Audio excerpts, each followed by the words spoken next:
नाटक के उद्भव और विकास के अंतर्गत कल हमने हिंदी नाटक की उत्पत्ति और हिंदी नाटक के उद्भव के अंतर्गत भारतेंदु युग तक चर्चा की थी। आज हम द्विवेदी युग पर चर्चा करेंगे। भारतेंदु युग के पश्चात द्विवेदी युग हिंदी नाटकों में जनजीवन की निकटता से अधिक परिचय प्राप्त नहीं कर सकता, क्योंकि यह गांधीवादी विचारधारा और नैतिकता से प्रेरित था।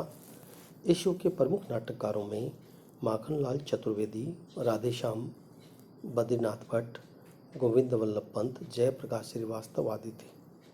द्विवेदी युग में सामान्यतः ऐतिहासिक और पौराणिक नाटक लिखे गए। इस युग के प्रमुख नाटकों में भक्त प्रहलाद, महात्मा कबीर, कौमी तलवार आदि हैं। हास्य व्यंग्य पूर्ण नाटक लिखने वालों में बद्रीनाथ भट्ट का विशेष स्थान है, जिन्होंने विवाह विज्ञापन व मिस अमेरिका नामक नाटक लिखकर हास्य व व्यंग्यपूर्ण नाटकों में अपना श्रेष्ठ स्थान बनाया।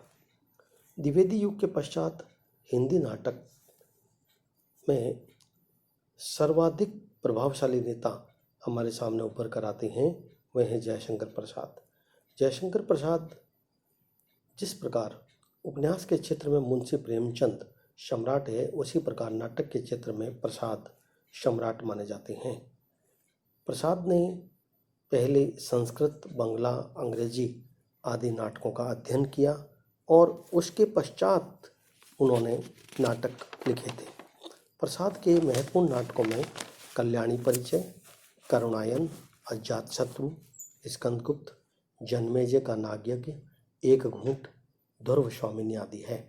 प्रसाद ने अपने नाटकों के माध्यम से आत्मगौरव, उत्साह, बल, साहस आदि का संचार करके ऐतिहासिक पात्रों को चुनकर उनके नाटकों का कथानक विशेष रूप से बौद्ध युग से संबंधित है, जिसमें भारत की सांस्कृतिक पताका पूरे विश्व में फैल रही थी और प्रसाद जी ने उसी तत्कालीन वातावरण को माध्यम बनाकर अपने नाटक लिखे हैं।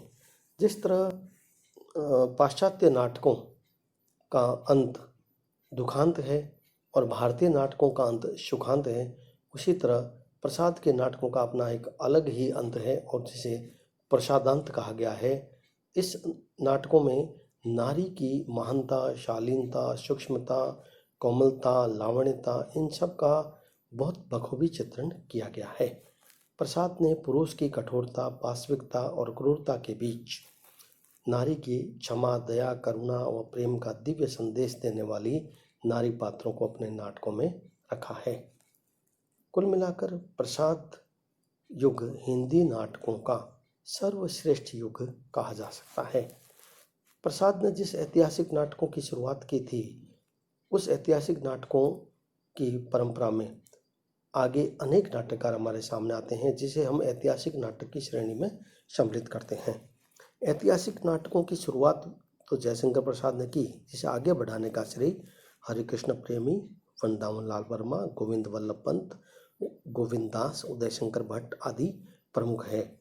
इन सभी ने भारतीय इतिहास के महत्वपूर्ण अंशों, जो विशेष रूप से स्वर्ण युग से संबंधित हैं और जो बहुत उत्कृष्ट भारतीय इतिहास के समय हैं, उसको माध्यम बना करके उन्होंने ऐतिहासिक नाटक लिखे। हालांकि इन सभी नाटककारों में कुछ नाटककारों को शिल्प की दृष्टि से बहुत अच्छे नाटक उनके नहीं माने जा सकते, फिर भी इन समस्त कवियों के होते हुए भी हम यह कह सकते हैं कि जिस ऐतिहासिक नाटकों की परंपरा का शुरुआत प्रसाद जी ने किया था, वह उसका आगे वर्णन बहुत अधिक हरिकृष्ण प्रेमी, वृंदावन लाल वर्मा, गोविंद वल्लभ पंत, गोविंद दास आदि ने किया था। प्रसाद युग से शुरू हुए ऐतिहासिक नाटकों में जो अन्य प्रमुख नाटककार थे और उनके प्रमुख जो नाटक हैं वे इस प्रकार हैं। हरिकृष्ण प्रेमी का रक्षाबंधन, प्रतिशोध, कीर्ति स्तंभ, शिवा साधना, उद्धार, आन का मान। वृंदावन लाल वर्मा के झांसी की रानी, पूर्व की ओर, ललित विक्रम। गोविंद वल्लभ पंत का राजमुकुट, अंतःपुर का छिद्र। गोविंददास का हर्ष और सियाराम शरण का पुण्य पर्व। अगली कड़ी में हम पौराणिक नाटकों की चर्चा करते हैं। पौराणिक नाटक की परंपरा के अंतर्गत चतुरसेन शास्त्री, पृथ्वीनाथ शर्मा, डॉक्टर लक्ष्मण स्वरूप, उमाशंकर बहादुर, रांगे राघव, सूर्य नारायण, उदय शंकर भट्ट का विशेष स्थान है। इस युग के प्रमुख नाटकों में नल दमयंती, देवयानी, सागर विजय, राधा कृष्ण, सुदामा, गंगा का बेटा, सुभद्रा परिणय आदि प्रमुख है। पौराणिक नाटकों की एक विशेष बात यह है कि इसमें आज की समस्याओं का चित्रण बखूबी रूप से किया गया है। इस कारण से ये नाटक अधिक प्रसिद्ध हुए। पौराणिक चरित्रों के माध्यम से जाति पाति के भेद की समस्या, अछूत समस्या और नारी के गौरव के प्रति जो श्रद्धा के फूल हैं वे पौराणिक नाटकों के माध्यम से समर्पित किए गए हैं। समस्या मूलक नाटक अगली कड़ी में हिंदी नाटक के उद्भव विकास में हम देखते हैं। समस्या मूलक अथवा स्वतंत्रता प्राप्ति से जो ठीक पहले नाटक लिखे गए थे, उन सामाजिक नाटकों या समस्या मूलक नाटकों में लक्ष्मी नारायण मिश्र, उपेंद्र नाथ अस्कर, सेठ गोविंददास, पृथ्वीनाथ शर्मा, वृंदावन लाल वर्मा का प्रमुख स्थान है।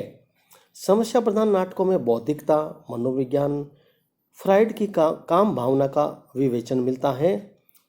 इस युग के नाटकों में जाति पाति की समस्या, ऊंच नीच, सामाजिक विषमता, नेताओं के स्वार्थपरता को उजागर किया गया है।